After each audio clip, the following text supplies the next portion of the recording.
Well, hello, this is Outnumbered Overtime. OT, baby! Jerry Baker has never seen me do that. And he's joining us. He is the editor-in-chief of Wall Street Journal. And I hope I haven't scared you, but that's how we roll here on OT. Well, I'm a big sports fan. I love American sports. I love football, as I call it. We used to, when I grew up, what you call soccer is what we call football. I've got used to calling that soccer, but I love football. I'm a New York Giants fan, I'm afraid. It wasn't such a good weekend last weekend, but no, it's a great pleasure to be here, and thank you for the hand signals. So our heads are down because we're already scrolling through our social media. So we're live on Facebook and on the web, Outnumbered Overtime, where our viewers can weigh in and let us know what they think about the show, and then usually they let us know pretty quickly what the hottest topics of the show were. Harris, you got Overtime up yet? I have them both up, actually. We have a very healthy input right now. You know, and I'm just going to kind of look at trends. There is a trend here about getting ready for the next debate. And having anchored one of those, I'm just curious from your perspective about how the moderator situation should be. Does it need to change? I mean, look, this is less about Lester Holt and more about getting the most information we can for the American voter. I agree. And it's a shame when it's like a referee in a good sports game. You shouldn't, the really best referees should be basically invisible. You shouldn't, it's not about them. They shouldn't be very prominent. And I think Lester Holt did make himself rather prominent. Look, it's Martha Raddatz, I think, next time for the next debate. Cooper, right? And Anderson Cooper, you're right. So it is the two of them, somewhat different. Look, I don't think anybody's really in any doubt that pretty well all the media, mainstream media, skews to the left. They're liberals. They've got to do a better job of at least trying to be fair. That's what was so disappointing about Lester Holt. He didn't even really try. Well, and he capitulated to the narrative that had already started via Matt Lauer, because Matt Lauer tried to ask questions about the emails of Hillary Clinton, and he got spanked pretty hard. So I think he fell prey to that. And so no one seemed to mind Lester Holt's one-sided performance there. And, I agree. I think when Lester Holt was invisible, the debate was better. And I think there's enough for these two to go. He has an invisibility cloak? He did during. I mean, there were huge chunks of time where he just sat there and filed his nails and did his taxes. Yeah, that was really good. That first 20 minutes or so, when they kind of went at each other, it was like a real debate. Instead of these stilted, you've got 90 seconds for this and 90 seconds for response. By the way, which was when Sandra and I did debates in the primaries. There were 9 candidates in my debate and multiple candidates in Sandra's debate. It was hard to get a real discussion going because they all had to have their set piece.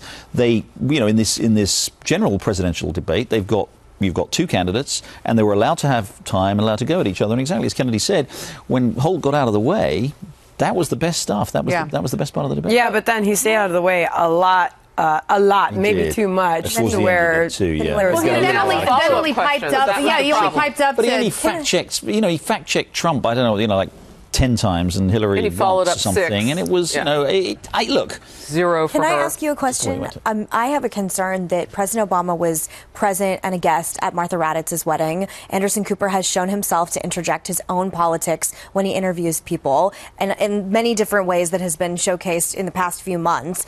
I'm concerned about these two as choices, and I know they're moderating a town hall, which is different, but what is it going to take to get some people that haven't donated to the Clinton Foundation, aren't socializing and inviting politicians to your weddings? Like, what does it take to get a true journalist? Well, you only have to wait another week or so after that when Chris Wallace will be hosting the final debate. But it's two missed opportunities. A plug for Fox News. Look, I agree with you, Meghan, and I think it's what contributes to so much distrust that people have of the media right now, right? They do know. You're absolutely right in that, the closeness between so many of these liberal media types and prominent Democratic politicians, and you've only got to see, you see it all the time with Hillary and Bill Clinton too. They are very close. And by the way, that gravy train of people who were journalists who then end up working for the Democratic president, Jay Carney, and there's so many. So people are cynical about it, understandably, because they don't trust the media, and that's a great shame. But I'm not just saying this because it's Fox News and it's Chris, but I do think that third debate that Chris Wallace is hosting, Chris is a tremendous politician, respected by both, a tremendous journalist, respected by both sides.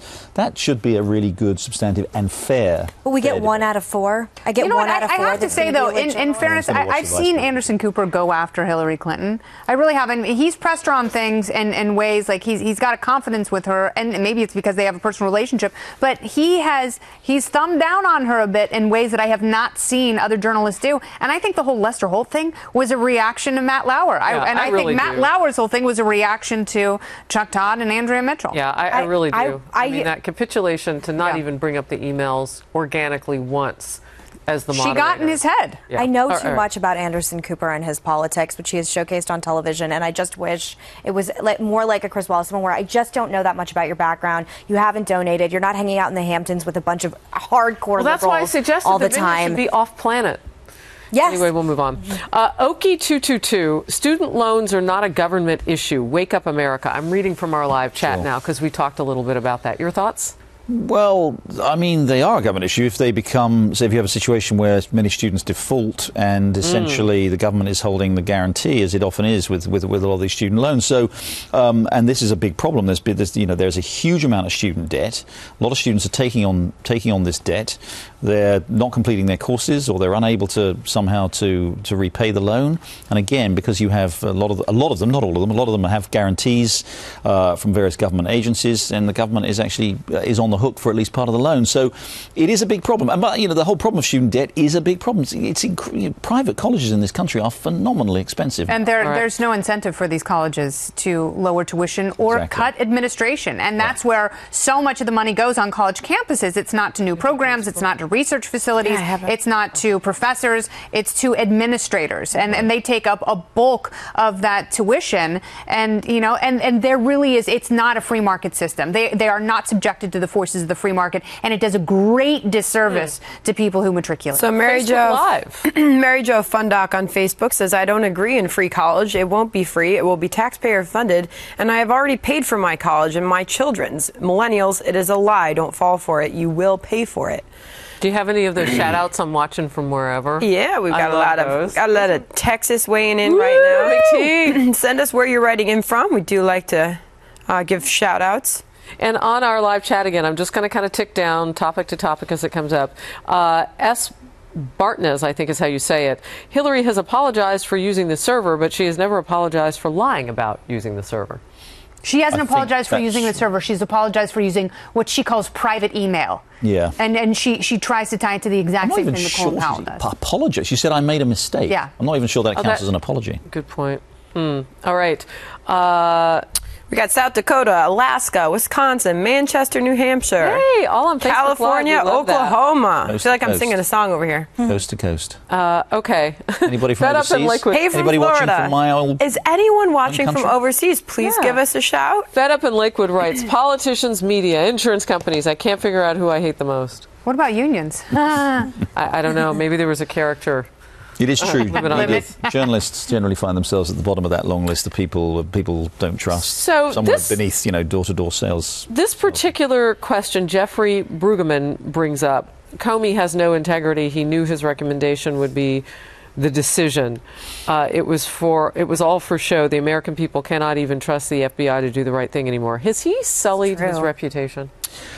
I think he has. Look, I think again, to be fair to Comey, Comey was very widely respected. Remember, he worked in the Bush administration. Mm-hmm. He was trusted by Republicans a lot. To be fair he's getting it from both sides, right? Okay, because I tell you one thing, and this isn't widely talked about, but the Democrats, Hillary was furious, and Hillary's team were furious with Comey's famous press conference back in July, I think it was July the 5th, when he said he wasn't going to indict her, but he then laid out this extraordinary public bill of indictment, if not formal indictment, against her about how she'd been negligent and reckless, careless with her emails. And they thought that was the worst of all. Yeah. They thought that was the worst outcome because they never thought he was going to indict her, and I don't think he was.